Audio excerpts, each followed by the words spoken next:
नमस्कार दोस्तों, आज इस वीडियो में हम बात करेंगे हिंदी के कुछ ऐसे शब्द के बारे में जिसका उपयोग हम आम बोलचाल की भाषा में गलत तरीके से करते हैं।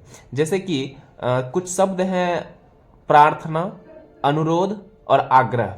ये तीनों शब्द सुनने में एक जैसे लगते हैं और हम आम बोलचाल की भाषा में उसका उपयोग भी लगभग अलग एक तरीके से ही कर देते हैं कि जहाँ पर प्रार्थना शब्द का प्रयोग होना चाहिए वहाँ प्रार्थना का नहीं करते हैं, जहाँ पर अनुरोध लगा देते हैं, कहीं आग्रह लगा देते हैं। तो आज हम सीखेंगे इस शब्दों का उपयोग करना।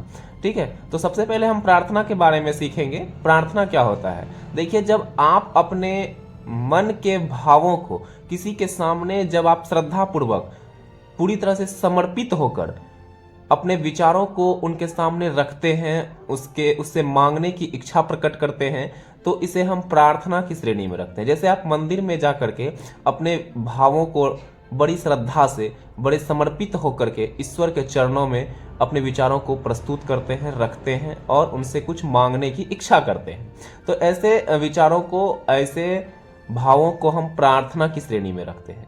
वहीं पे हम बात करेंगे अनुरोध की, कि अनुरोध का प्रयोग हम कहाँ करते हैं। तो जब आप अपने मन के भावों को या फिर आप अपनी इच्छा पूर्ति के लिए जब आप अपने विचार को दूसरों के सामने प्रस्तुत करते हैं, दूसरों के पास रखते हैं कि मुझे इस चीज की जरूरत है, मुझे ये चीज चाहिए, तो ऐसे भावों को या ऐसे विचारों को आप अनुरोध की श्रेणी में रख सकते हैं। ठीक उसी प्रकार से जब आप आग्रह की बात करते हैं, तो आग्रह क्या होता है? जब आप अपने इच्छा पूर्ति के लिए या फिर आपको जिस चीज की जरूरत है उस चीज को प्राप्त करने के लिए अपने विचारों को जब आप दूसरों के सामने बड़े हठ धर्मिता के साथ या दृढ़ निश्चय के साथ उसके पास अपनी बातों को प्रस्तुत करते हैं, उनसे अपनी बात कहते हैं कि मुझे इस चीज की जरूरत है, मुझे चाहिए ही चाहिए, मुझे हर हाल में ये चीज चाहिए, ऐसे जगहों पर मांगने के लिए आप हिंदी में आग्रह जैसे शब्दों का प्रयोग कर सकते हैं। तो कैसा लगा आपको ये वीडियो? उम्मीद करते हैं अच्छा लगा होगा। तो ऐसे अच्छी जानकारी को प्राप्त करने के लिए मेरे चैनल को सब्सक्राइब कीजिए। धन्यवाद।